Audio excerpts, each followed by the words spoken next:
IAS PCS अफसरों को मेरा सलाम। दोस्तों, यदि आप आईएएस पीसीएस की तैयारी हिंदी मीडियम से कर रहे हैं तो द हिंदू के एडिटोरियल्स आपको हिंदी में नहीं मिल पाते होंगे, इसलिए द हिंदू के एडिटोरियल्स का एनालिसिस मैंने हिंदी में किया है।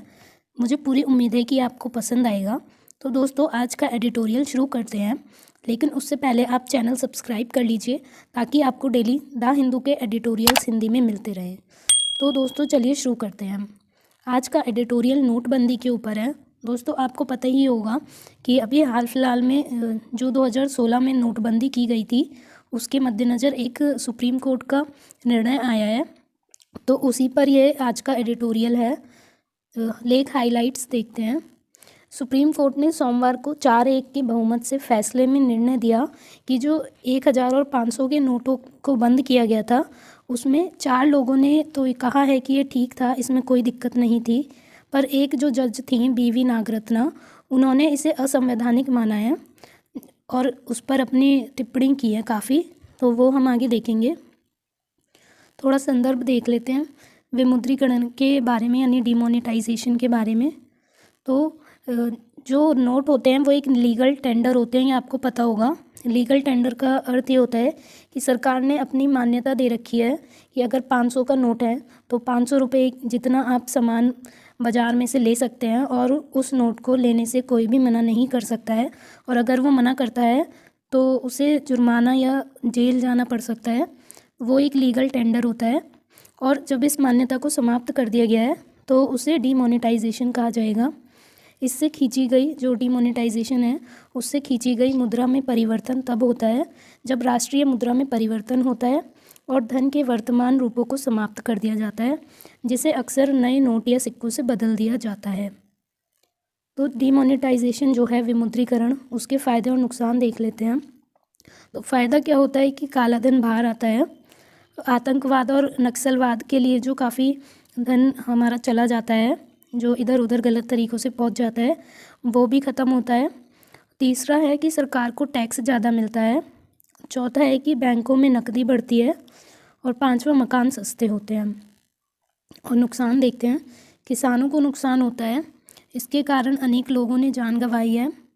देश में आपातकाल जैसी स्थिति बन जाती है, क्योंकि सभी लोग लाइन में लगकर खड़े हो गए थे और कुछ भी काम धंधा नहीं था, सब चीज़ चौपट हो गई थी अचानक ही। तो एक आपातकाल जैसी स्थिति बन जाती है।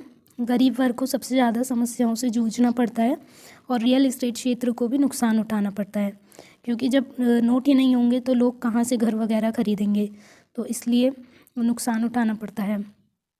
और दूसरी तरफ ये होता है कि जब लोग खरीदते नहीं हैं तो फिर मकान की जो है कीमत गिरने लगती है। तो एक फ़ायदा भी हो जाता है कि लोगों को सस्ते मकान मिलते हैं, पर दूसरी तरफ रियल इस्टेट जो क्षेत्र है उसके लिए नुकसान हो जाता है ये।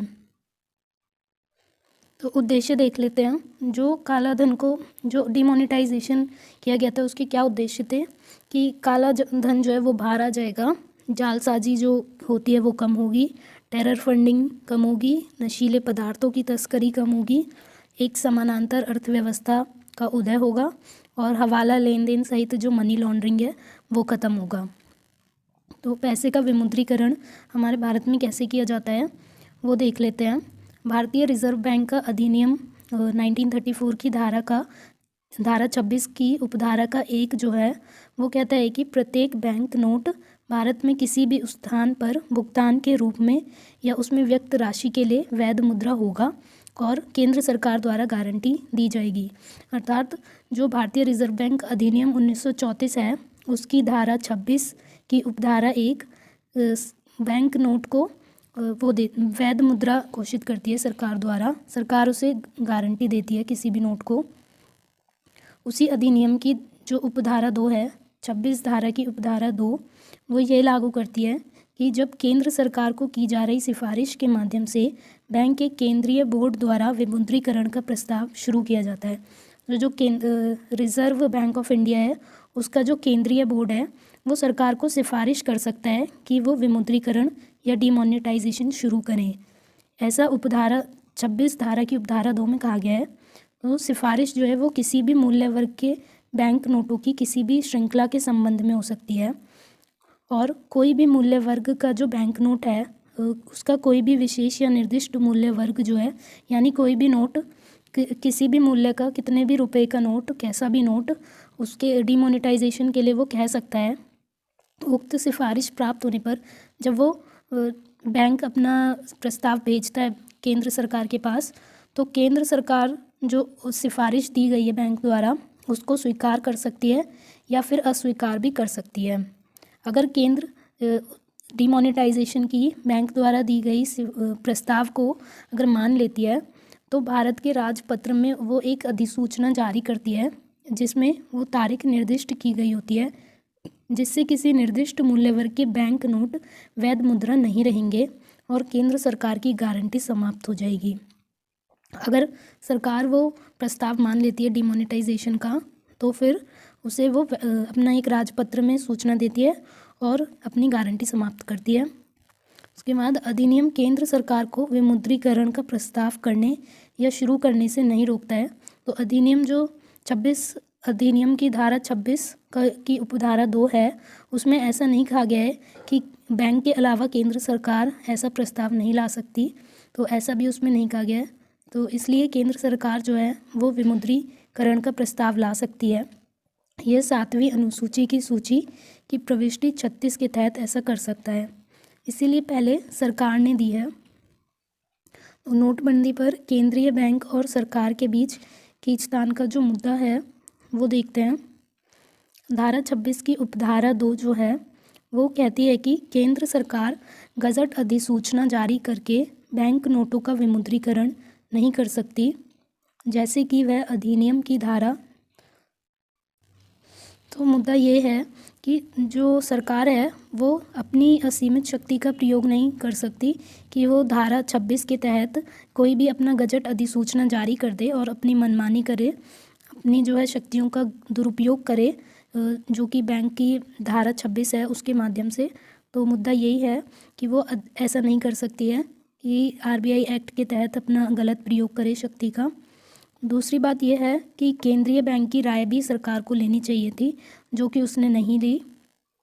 तीसरा है कि बैंक नोटों को विनियमित करने और मौद्रिक स्थिरता को सुरक्षित करने के लिए एक बैंक एकमात्र प्राधिकरण है।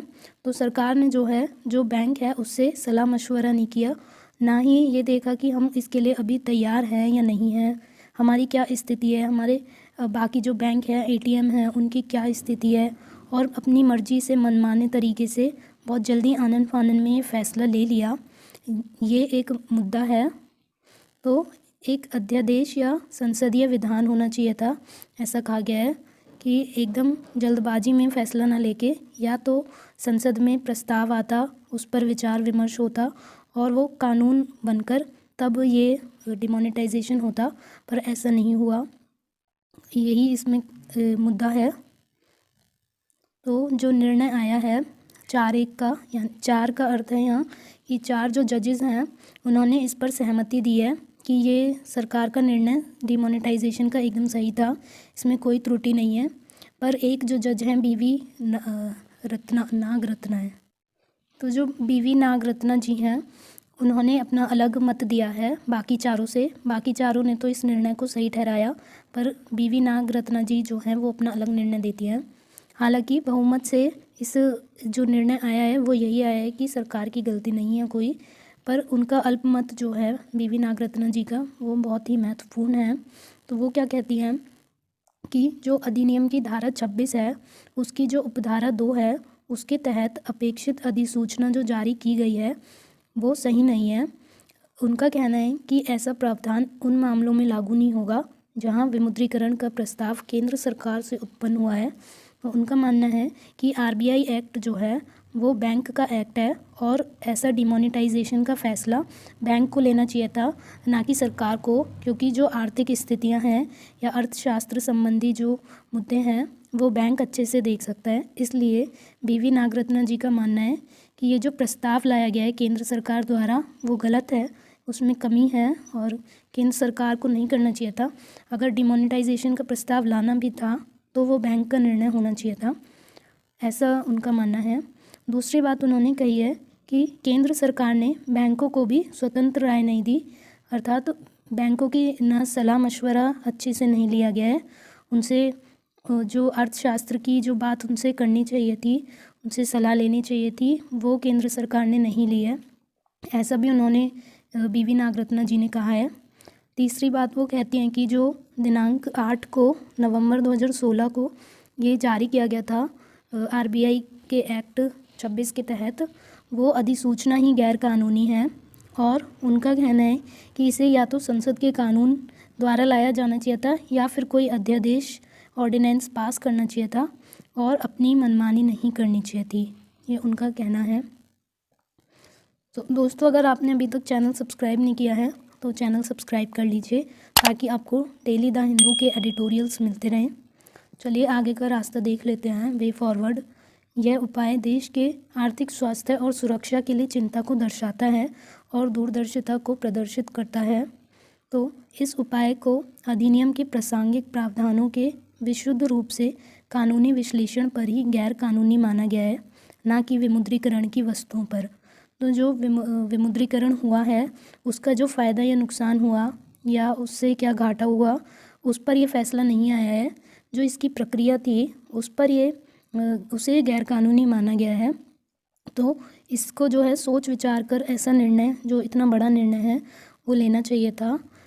और दूसरी बात की काला धन और समानांतर अर्थव्यवस्था हमारी बनी रहे, मतलब काला धन भी चला जाए और जो हमारी उसके साथ अर्थव्यवस्था है वो भी ख़त्म ना हो, वो एकदम नीचे ना आ जाए, वो भी सही चलती रहे। तो इन दोनों को समन्वय करके चलना चाहिए था। और उसके लिए जो चुनौतियां आई उसका सामना करने के लिए हमें पहले से तैयारी अपनी पूरी करनी चाहिए थी, तभी इसे लागू करना चाहिए था। ये वे फॉरवर्ड था। यहाँ आपका एडिटोरियल ख़त्म होता है। हम अभ्यास के लिए एक प्रश्न देख लेते हैं। क्या बाजार अर्थव्यवस्था के अंतर्गत समावेशी विकास संभव है? भारत में आर्थिक विकास हासिल करने में वित्तीय समावेशन के महत्व को बताएं। तो ये यूपीएससी 2022 का क्वेश्चन है। आपको 200 शब्दों में लिखना है, 10 अंक का है।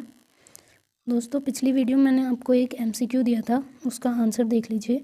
अगर आपने वो वीडियो नहीं देखा है तो उसका लिंक डिस्क्रिप्शन बॉक्स में दिया गया है और मैंने ऊपर आई बटन में भी आपको दिया है, तो वो वीडियो आप देख लीजिए, तभी आपको इसका आंसर समझ आएगा। तो कथन विश्लेषण देख लेते हैं। इसका आंसर ए सही है। कथन एक सही है जो कहता है कि सरसा हिमाचल प्रदेश में शिवालिक पहाड़ियों से निकलती है।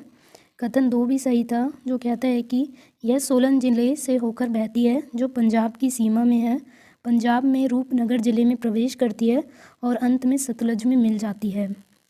कथन 3 कहता है कि सरसा वह जगह थी जहाँ 1704 की सर्दियों में गुरु का परिवार अलग हो गया था, फिर कभी एक साथ नहीं रहने के लिए।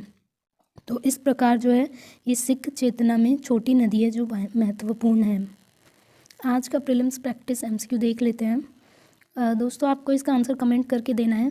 भारत के राष्ट्रीय अभिलेखागार NAI के बारे में निम्नलिखित कथनों पर विचार करें। यह केवल सरकार और उसके संगठनों के रिकॉर्ड रखता है और संरक्षित करता है और वर्गीकृत दस्तावेज प्राप्त नहीं करता है। कथन दूसरा है, यह गृह मंत्रालय के अधीन कार्य करता है। तो आपको यहाँ गलत कथनों का चयन करना है, ये बहुत महत्वपूर्ण है। हम कई बार आंसर आते हुए भी गलत कर देते हैं, सही आंसर चूज़ कर देते हैं। इन दोनों कथनों में जो गलत कथन है उसका आपको बताना है कि ए में है केवल 1, बी में है केवल 2, सी में है 1 और 2 दोनों, या फिर डी ना 1 और ना 2। तो गलत कथन कौन सा है इसे आप कमेंट कीजिएगा। और दोस्तों, अगर आपको इस वीडियो का PDF चाहिए तो आप उसका पासवर्ड लिख लीजिए। उसका पासवर्ड रहेगा DEMON। तो फ्रेंड्स, वीडियो पसंद आया हो तो लाइक कीजिएगा, अपने दोस्तों के साथ भी शेयर कीजिएगा अगर वो हिंदी मीडियम से IAS PCS की तैयारी कर रहे हैं, और चैनल को सब्सक्राइब कीजिएगा।